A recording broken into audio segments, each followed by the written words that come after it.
네, 안녕하세요. 오늘은 스타트업 자금 조달 전략에 대해서 간략하게 강의를 진행해 보도록 하겠습니다. 저는 스타트업 엑셀러레이터 벤처박스의 전성현입니다. 음, 사실 많은 창업가들이 가장 고민하는 것 중에 하나가 이제 자금에 대한 부분이죠. 특히 제품이나 서비스가 완성돼서 본격적인 이제 매출 발생이 시작된 기업이 아니라고 한다면 초기 단에 이제 열심히 제품이나 서비스를 개발하고 계시는 기업들 같은 경우에는 더욱더 이제 자금 조달에 대한 어떤 니즈가 강하실 거라고 생각이 듭니다. 그래서 스타트업들이 접근 가능한 자금 조달의 어떤 형태와 활용 전략에 대해서 짧은 시간이지만 이렇게 살펴보도록 하겠습니다. 스타트업들이 이제 접근할 수 있는 자금 조달의 종류는 크게 이제 세 가지 정도로 나눠보실 수가 있습니다. 첫 번째는 융자죠, 융자. 융자는 우리가 이제 일반적으로 금융권에 있는 금융기관에 접근을 해서 대출을 받는 것을 얘기를 합니다. 신용이 높은 창업자나 신용이 높은 창업기업 같은 경우에 신용을 가지고 이제 대출을 받으실 수 있는데 대부분의 이제 초기 창업자들은 거기에 이제 해당되는 경우가 별로 없고 대출을 받으려면 이제 담보나 보증이 있어야 되는 경우들이 좀 많이 있죠. 그래서 실질적으로 금융권에 직접 접근해서 대출을 받는 게 좀 쉽지는 않습니다. 두 번째는 출연보조금을 이제 활용하는 것이죠. 그래서 여러분들 이제 많이 지원하시는 여러 가지 이제 창업 지원 사업, R&D 지원 사업, 뭐 이런 것들에 이제 참여하시게 돼서 선정이 되시면은 특별히 이제 그 자금에 대해서 상환에 대한 어떤 이슈를 갖지 않고 자금을 조달할 수 있는 부분들이 있습니다. 그래서 많은 창업기업들이 뭐 가장 실질적으로 빠르게 원하고 빠르게 또 조달할 수 있는 방법 중에 하나이긴 합니다. 다만 이것도 경쟁이 있죠. 경쟁이 있기 때문에 지원하거나 신청한다고 해서 다 받으실 수 있는 것은 아니고, 이제 많은 이제 지원 기업들 중에 이제 일부 기업들이 선정이 돼서 확보할 수 있는 자금의 형태라고 생각을 하실 수가 있겠습니다. 세 번째는 투자금입니다. 투자금은 보통 이제 저희 같은 엑셀러레이터나 창투사 또 뭐 이제 창업투자조합 뭐 이런 데 투자 기관들을 통해서 우리 회사에 어떤 지분을 주고 그 지분에 해당하는 만큼의 가치로 투자금을 확보하는 것이 이제 투자 유치라고 이제 말씀드릴 수가 있겠습니다. 그래서 일반적으로 창업기업들이 이제 자금을 조달하는 형태는 크게 이렇게 이제 세 가지다. 다만 여기에 이제 이 세 가지 영역의 이제 지원에 있어서 정부가 일정 부분 도움을 주는 부분들이 있습니다. 하나씩 좀 살펴보게 되면 이제 첫 번째는 융자 지원금이라고 써놨죠. 사실 제가 여기 쓴 게 융자금이라고 써놓은 게 아니라 융자 지원금이라고 써놓은 만큼 사실 담보나 보증이 없으면 은행 가서 이제 대출 받기가 쉽지 않은데 우리의 사업 아이템과 관련된 어떤 기술 이런 것들을 우리가 보통 기술보증기금 기보라고 부르는 기술보증기금을 가신다든지 아니면 신용보증기금을 간다든지 아니면 중진공이라고 부르는 이제 중소기업진흥공단 뭐 이런 데들의 어떤 기관들을 통해서 지원금을 융자에 대한 지원금을 받으실 수 있는 기회들이 있습니다. 대표적으로 이제 많이 활용하시는 기술보증기금 같은 경우에 본인이 가지고 있는 아이템 또 이런 것들을 정리된 사업계획서로 이제 평가를 받아서 보증기관에서 보증서를 끊어주죠. 이 회사, 이 아이템에 대해서는 한 뭐 1억 정도 보증이 가능하다, 2억 정도 가능하다, 5천만 원 정도 가능하다. 그런 식의 이제 보증서를 끊어주게 되면 이 보증서를 가지고 시중은행에 가셔갖고 그 금액에 해당하는 만큼의 자금을 대출받으실 수 있습니다. 이런 것들도 이제 일종의 이제 정책자금 영역에 들어가는 프로그램으로 보실 수가 있고요. 출연보조금 당연히 이제 뭐 여러분들 이해하시겠지만은 정부 주도의 창업 지원의 하나의 이제 자금이다. 뭐 이렇게 이제 다들 이해하고 계실 거예요. 다만 이제 큰 틀에서 보면 중앙정부에서 운영하는 저런 자금이 있고 지방정부에서 운영하는 자금이 있기 때문에 우리 회사가 어디에서 어떻게 지금 사업을 하고 있느냐에 따라서 이런 이제 보조금을 활용할 수 있는 전략들이 좀 나눠질 수 있는데, 그거는 뒤에 다시 한번 좀 정리해서 말씀드릴 수 있겠습니다. 투자 자금도 마찬가지입니다. 투자 자금, 투자 의사결정은 사실 이제 민간 투자사들이 하는 게 이제 일반적인 형태가 맞고, 민간 투자사로부터의 어떤 이제 투자 매력을 느낄 수 있을 만큼의 사업적 어필이 가능하지 못한 경우에는 사실 이제 투자를 끌어낼 수 있는 부분들이 어렵죠. 어렵지만은 여기에 이제 제가 왜 투자 지원금이라고 이제 썼냐고 하면은 이제 여러분들 뭐 잘 알고 계시는 팁스 같은 프로그램들, 대표적인 프로그램들이죠. 민간에서 이제 투자를 얼마 이상 받게 되면은 거기에 이제 매칭되는 형태의 R&D 자금을 지원받는 프로그램이 있죠. 아마 올해부터는 팁스 프로그램이 좀 확대돼서 2억 이상 투자를 받게 되면 한 8억 정도까지 R&D 자금으로 매칭을 해준다고 하는 음, 그 지금 좀 공식적 발표가 있었는지 모르겠습니다만 금년도부터 그렇게 시행이 될 거라고 지금 시장 내에 좀 알려져 있습니다. 과거에는 한 1억 정도 이상 투자를 받으면은 최대한 5억 정도까지 R&D 자금 이제 매칭받는 형태의 지원이 있었죠. 작년까지는. 그래서 이런 것들도 사실은 이제 투자와 자금이 좀 매칭된 형태, 지원금 형태로 보실 수도 있고요. 사실은 그리고 투자 자금 자체도 모태 펀드 같은 이제 정부에서 출자한 자금을 통해서 형성된 펀드를 가지고 투자사들이 이제 투자를 하는 행위들을 하는 경우들이 상당히 많이 있기 때문에 이런 것들도 일종의 이제 정부의 이제 정책 자금 개념으로 접근을 하실 수도 있겠죠. 그래서 뭐 제가 이제 특정 기업의 사례라고 이렇게 이제 써놨는데 뭐 실제 사례는 아니고 가상의 기업 사례입니다. 그래서 창업을 하는 경우 같은 경우에 이제 창업 지원 사업 같은 데 참여를 함으로써 창업 지원 자금을 받고 이런 자금을 통해서 시작 단계에 우리 회사가 원하는 형태의 시제품을 제작해 보실 수가 있겠죠. 여기서 더 나아가서 어떤 뭐 우리가 추가적인 제품 개발이나 기술 고도화를 위해서 R&D를 해야 된다라고 했을 때 R&D 지원 사업에 또 지원을 하셔갖고 자금 조달을 받으실 수 있고 앞서 말씀드린 것처럼 이제 팁스 같은 민간 투자와 기술 기반 창업의 어떤 투자 연계 프로그램에 이제 참여하시게 되면은 최대한 10억 정도까지 지원을 받으실 수도 있습니다. 또 공간이나 인력에 대한 부분, 요것들도 이제 사실은 넓은 범위에서 보면 다 자금이 들어가는 행위이기 때문에 제 정부나 창업 유관기관에서 운영하는 BI에 입주하셔갖고 공간적인 어떤 부분들에 대한 지원을 받아보실 수도 있고 또 상황에 따라서는 인력에 대한 어떤 지원들도 가능하죠. 인력을 이제 고용하거나 청년 일자리를 창출한다거나 아니면은 기술 개발을 위한 어떤 석박사급 인력을 채용한다던가 할 때 이것은 이제 일반화 시켜서 제가 설명드리기는 어렵고 어떤 지자체나 아니면 중앙정부 사업에 있어서 이런 이제 인력 지원 사업의 형태들의 다양한 형태를 가지고 있는 지원 프로그램들이 있습니다. 그래서 올해 사업이 이제 구체적으로 공고가 나오면은 그런 사업들을 좀 살펴보고 지원하시게 되면은 사실은 다 이런 것들이 직접적인 자금 지원이 아니라고 생각을 하실 수도 있겠지만 결국에 이제 기업을 운영하는 데 있어서의 어떤 비용과 다 관련이 있는 행위들로 보실 수가 있겠죠. 컨설팅과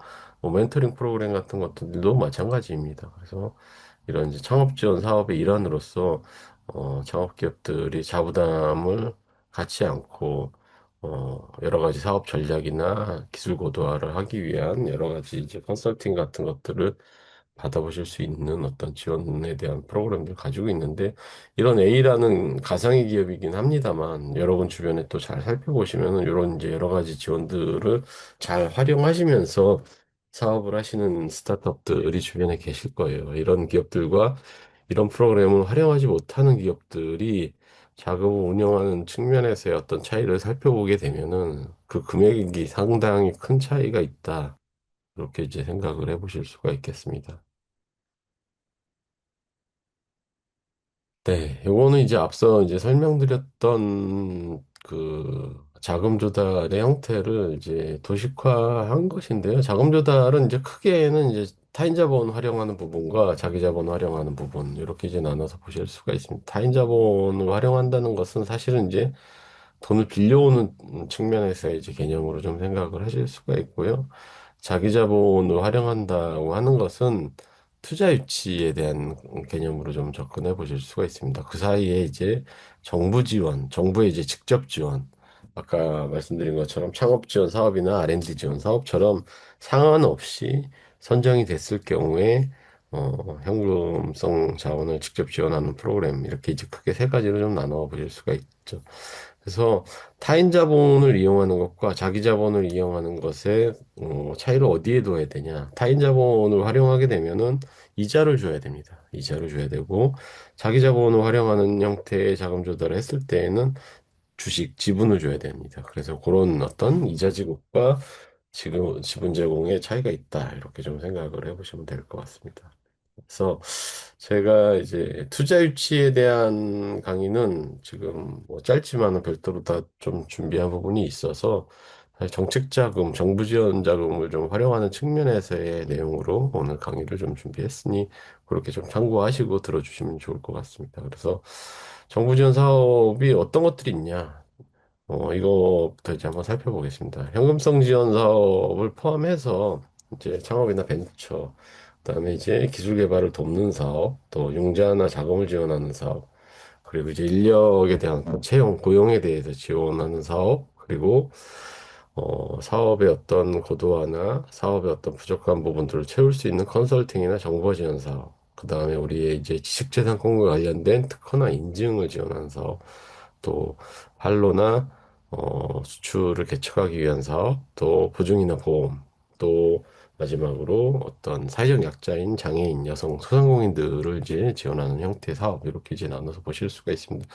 여기 있는 모든 사업들이 뭐 융자나 자금을 지원하는 사업들 같은 경우에는 직접적으로 이제 현금이 지원되는 자금 조달의 사업으로 그냥 직관적으로 생각하실 수 있지만 나머지 사업들은 자금 조달과 관련된 해당되는 지원 사업으로 볼 수 있냐에 대해서 이제 여러분들이 의문을 가질 수 있지만은 제가 보는 관점에서는 이 모든 사업들이 기업 입장에서 어떤 필요에 의해서 이런 행위들을 하셔야 되고 이런 것들은 다 이제 직접적으로 사실은 비용이 지출되는 사업이기 때문에 자금 조달을 지원해주는 하나의 형태의 사업으로 생각을 해보실 수 있다 이렇게 생각이 듭니다. 그래서 소개를 해드렸고요. 이것들을 좀 구체적으로 설명한 장표입니다. 요거는 이제 내용들을 여러분들께서 한번 살펴보시면 될 것 같습니다. 총 아까 9개의 꼭지에 대해서 설명한 사업이죠. 네. 일단 정책 자금이 어떻게 구성되어 있는지 여러분들이 한번 살펴보실 필요가 있을 것 같아요. 이건 일단 공공 사이드와 민간 사이드로 좀 나눠서 보셔야 되는데 공공 사이드는 앞서 말씀드린 것처럼 융자의 개념의 사업이 있고 그다음에 이제 출연금 개념의 사업으로 나눠서 보실 수가 있습니다.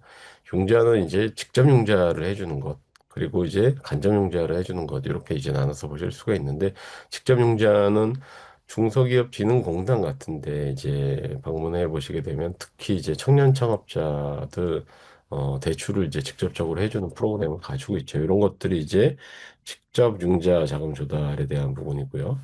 간접 융자는 이제 앞서 말씀드렸던 것처럼 기술보증기금이나 신용보증기금 또 뭐 지역에 있는 지역보증기금들을 통해서 해당 스타트업에 대한 사업 내용들을 평가하고 그 평가된 내용을 기반으로 한 보증서를 발급해주고 이 보증서를 가지고 시중은행을 가서 어, 자금을 대출받을 수 있는 이런 프로그램이다 이렇게 이제 생각을 하시면 될 것 같습니다. 투자금 같은 경우에는 이 역시 이제 간접 지원과 직접 지원이 있습니다.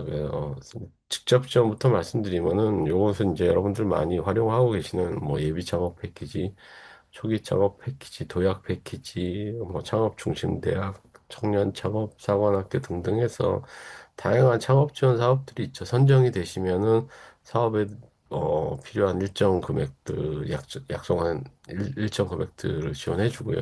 R&D 사업 역시 마찬가지입니다. 참여해서 이제 선정이 되시면은 그런 이제 기술 개발 자금들을 직접 지원받게 되시죠.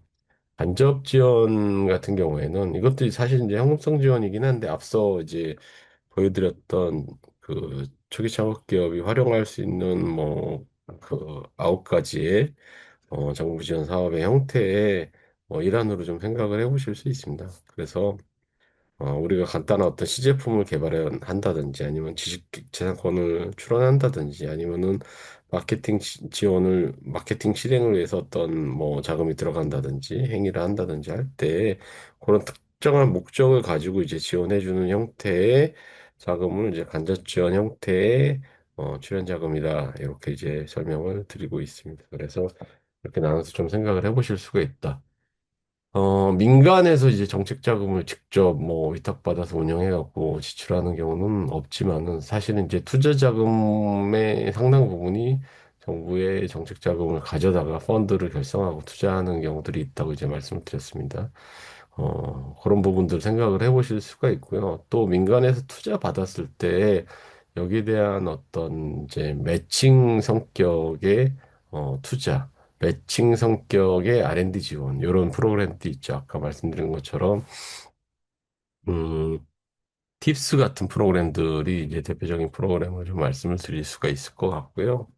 또 엔젤 투자협회에서 하는 이제 매칭 펀드 같은 것들도 예를 들어서 이제 요건에 맞는 투자를 받았을 때 거기에 뭐 같은 배수 또는 1.5배나 2배 정도의 추가 매칭 투자가 이루어지는 형태의 그 매칭 투자 프로그램을 운영하는 제도도 있습니다. 그래서 그런 형태의 자금을 좀 활용해 보실 수 있다는 것 한번 생각을 해보시면 좋을 것 같고요.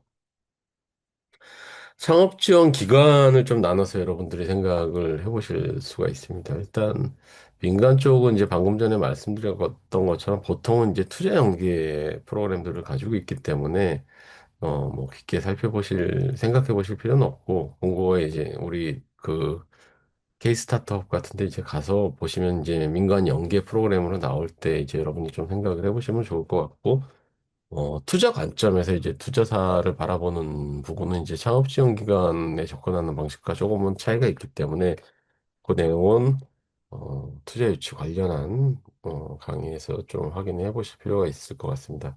정부 사이드에 이제 창업지원기관을 활용하는 우리가 접근하는 방식은 이제 중앙부처 사업이 있죠. 아까 말씀드린 보통의 이제 창업지원 사업이나 R&D 사업들을 대체로 이제 많이 소관하는 게 중소벤처기업부고 중소벤처기업부 산하에 굉장히 많은 이제 창업 유관기관들이 있는데 이 유관기관들이 각자 굉장히 다양한 창업 지원 프로그램들을 운영하고 있습니다. 그래서 우리 기업에 맞는 기관이 어디 있는지 그리고 기관으로부터 우리가 접근 가능한 사업들이 뭐가 있는지를 좀 꼼꼼히 살펴보실 필요가 있고요. 2026년도가 지금 이제 밝았는데 2026년도 사업이 아마 이제 상세 사업 내용들이 곧 공표가 되고 또 설명회도 되는 것으로 제가 파악을 하고 있습니다. 그래서 그런 부분들 접근하셔갖고 상세한 내용들 파악하셔서 활용하실 수 있는 전략들을 짜보시는 게 좋고요.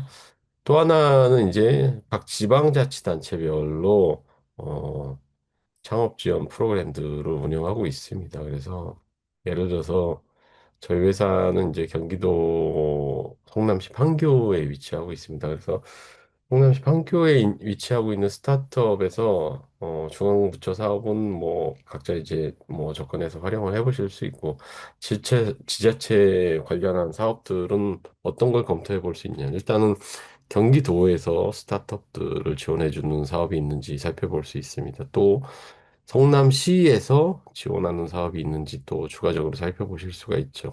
그래서 이렇게 제가 말씀드린 것처럼 우리가 지금 어디에 위치해 있고 소속해 있느냐에 따라서 중앙부처 사업과 더불어서 지방자치단체에서 운영하는 뭐 여러 가지 창업 유관기관들의 창업 지원 사업에도 참여하는 것을 고려해 보실 수 있다. 그 말씀을 좀 드릴 수 있겠습니다. 네. 이런 사업들에 대한 세부 내역들은 이제 앞서 말씀드렸던 것처럼 K-스타트업 홈페이지에 들어가서 보시면은 중앙부처 사업과 지방자치단체 사업을 이제 구분해서 상세하게 설명을 하고 있습니다. 그래서 각 지자체에서 운영하는 사업들이 어떤 게 있는지, 중앙정부에서 운영하는 사업들이 어떤 게 있는지 구분해서 설명하고 있기 때문에 K-스타트업 홈페이지에 들어가서 활용을 해보시면 도움이 될 것 같습니다. 그리고 이런 이제 정부의 정책 자금을 우리가 활용하기 위해서는 사실은 이제 손만 들고 신청한다고 이제 자금을 받을 수 있는 것은 아니고 항상 사업계획서를 요청을 하고 사업계획서를 가지고 발표를 하시고 평가를 받아서 보통은 선정이 되셔야지 앞서 말씀드린 이제 자금 조달, 정부 정책 자금들을 어, 조달하셔서 해결하실 수가 있습니다. 그때 이제 여러분들이 좀 고려하셔야 되는 게 사업에 대한 어떤 준비 정도 측면과 우리가 그리고 현재까지 아주 극초기 뭐 예비 창업자라고 한다면 발생시킨 사업 성과가 없기 때문에 준비 정도에 대한 것들 가지고 이제 설명을 하셔야 되겠지만은 업력이 좀 쌓이신 이제 스타트업 같은 경우에는 그것이 뭐 길든 짧든 진행되는 동안에 이제 발생시킨 여러 가지 지표, 매출, 고용, 지재권, 뭐 기존의 어떤 투자 유치 이런 성과들을 좀 정리해서 함께 보여주시는 게 중요하고 중비 정도로 좀 어필할 수 있는 것들은 우리 회사 팀이 지금 어떻게 구성이 되어 있는지 그 창업자가 좀 가지고 있는 도메인에 대한 어떤 백그라운드, 역량, 그리고 뭐 기술적 역량이 될 수도 있고 비즈니스적 역량이 될 수도 있는데 이런 것들을 어떻게 객관화시켜서 보여줄 건지. 그리고 아이디어에 대한 검증. 아이디어에 대한 검증은 아이디어가 좋냐 나쁘냐에 대한 얘기가 아니라 고객들로부터 하여금 얼마나 니즈가 있는 아이템인지 고객 개발도 사실 이제 마찬가지 얘기이긴 한데요. 그런 관점에서의 어떤 준비 사항에 대한 어필이 충분히 있어야 선택받을 수 있는 가능성이 높아진다. 이렇게 좀 설명을 드릴 수가 있겠습니다. 네, 여기까지 강의를 마치도록 하겠습니다. 감사합니다.